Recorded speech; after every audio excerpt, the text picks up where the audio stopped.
అటు ఆంధ్రప్రదేశ్ కానీ ఇటు తెలంగాణ కానీ ఇంకా ఏ రాష్ట్రం తీసుకున్నా అవినీతి అత్యధిక చేసినటువంటి ఎంపీలందరూ బీజేపీలో ఉన్నారు. ఎగ్జాంపుల్ చెప్తా వినండి. మన దగ్గర బీఆర్ఎస్ లో అత్యధిక అవినీతి పరుడున్నటువంటి బీబీ పాటిల్ ని బీజేపీలో చేరిపోయారు. అవినీతి ముద్ర వేసినటువంటి కేసీఆర్ తర్వాత ఇటెల రాజేందర్ బీజేపీలో చేరిపోయారు. అటు ఆంధ్రప్రదేశ్ లో అత్యధిక అవినీతి పరుడు అని చెప్పేసి జగన్మోహన్ రెడ్డి ముద్ర వేసినటువంటి అక్కడ విచారణ జరుగుతున్నాయి, అక్కడ జరిగినటువంటి వాళ్ళు బీజేపీలో చేరిపోయారు. ఎవడైతే అవినీతి పరులు అత్యధిక సంపాదకులు ఉంటారో అందరూ బీజేపీలో రావడమే వాళ్ళ పని. అంటే అందులో పోగానే వాళ్ళ శుద్ధ పూసులు మంచోళ్ళు అయిపోతారు. కాబట్టి బీజేపీ గవర్నమెంట్ ఏంటంటే వాళ్ళు చేస్తేనేమో సంసారం, మీకు వేరే వాళ్ళు చేస్తేమో వ్యభిచారం అన్నట్టు మాట్లాడుతూ ఉంటది. కానీ వాళ్ళు ఏదో తమిళనాడు మీద ప్రేమ చూపించడం కాదు, అక్కడ అన్నాడీఎం పార్టీని ఖతం చేసి వాళ్ళ జెండా పాతాల వల్ల కుట్రకోణం పోతుంది. అక్కడ ప్రజలు చాలా తెలివిపరులు, వాళ్ళు గ్రహిస్తారు. గ్రహించి బీజేపీకి మాత్రం బుద్ధి చెప్తారన్న విషయం మేము చెప్తా ఉన్నాం. అలాంటి విషయంలో కాంగ్రెస్ కానీ స్థానిక ప్రభుత్వం కానీ ఎలాంటి టోకా అయితే ఉండదు.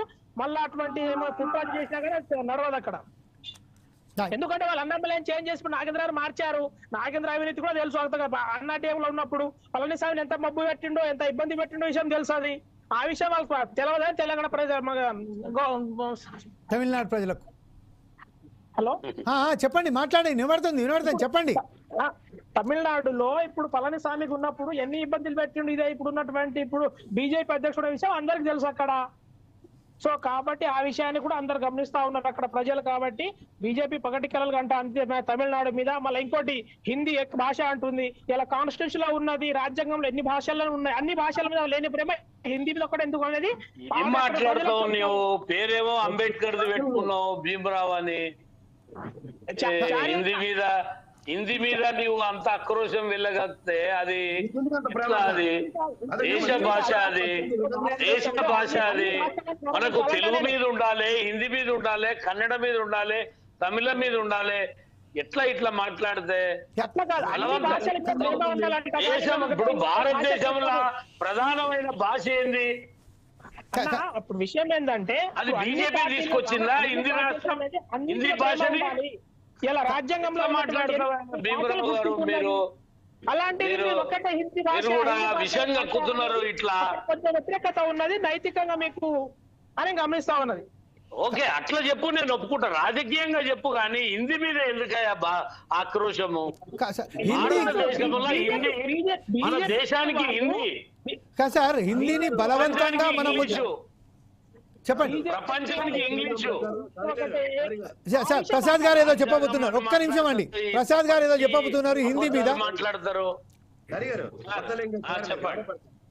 రాజ్యాంగం ప్రకారం మనకి 18 రికగ్నైజ్డ్ లాంగ్వేజెస్ ఉన్నాయి. 18 రికగ్నైజ్డ్, అందులో తెలుగు. ఏం మాట్లాడతావు? 18లా ఈ దేశం మొత్తం మీద అన్ని రాష్ట్రాలలో ఉండే భాష ఏంది? ఎక్కువ రాష్ట్రాలలో ఉండేది.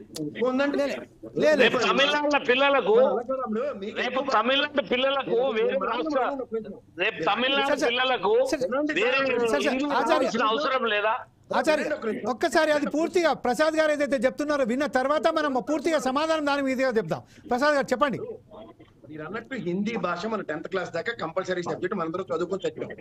రెండో పాయింట్, ఇప్పుడు మనకి దేశంలో 18 రికగ్నైజ్డ్ లాంగ్వేజ్లు ఉన్నప్పుడు మన తెలుగు భాషని మిగిలిన రాష్ట్రాల మీద ఎందుకు అంత బుల్డోస్ చేసి పెట్టట్లే? మన యోగి ఆదిత్యనాథ్ చెప్తుండు, స్పెసిఫిక్ గా 3 స్కూల్లో పెట్టాడట. ఎవరు కొందరిస్తారండి? నాకు అర్థం కాదు. ఇది ఒక ప్రాంత భాష అన్న దానికి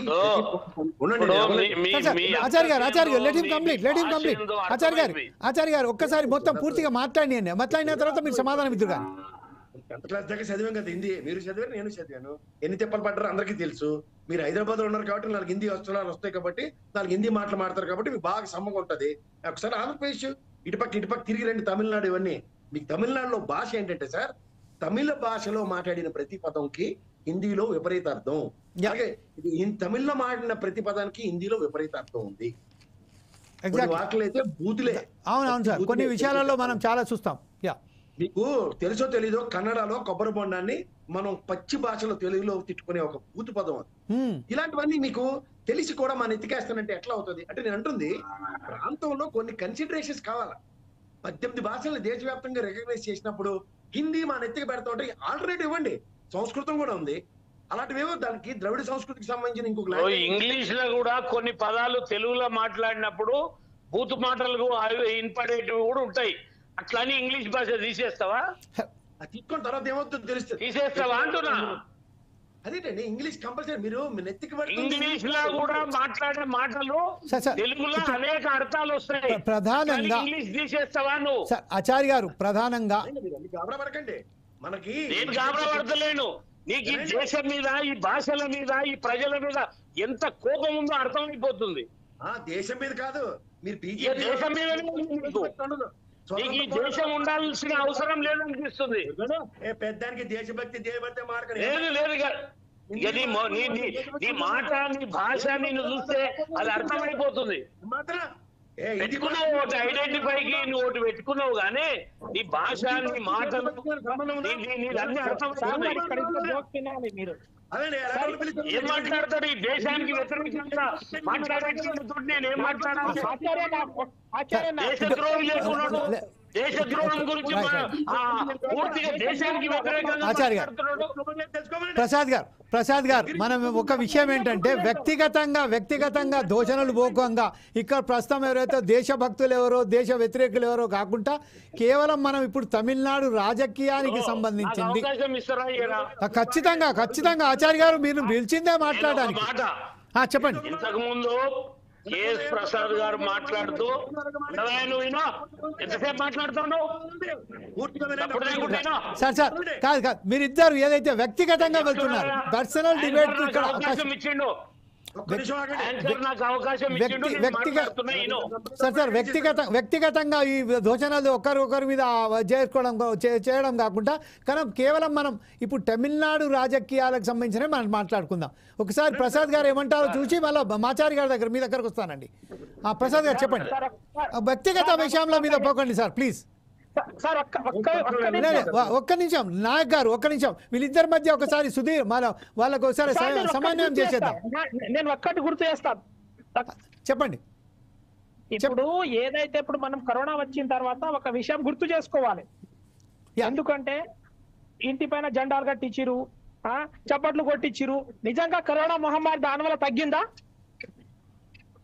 సార్? అంటే సార్ మీరు మాట్లాడేది ఆయన ప్రశ్నకు ఎవరు జవాబు చెప్పాలి? నేనే కదా.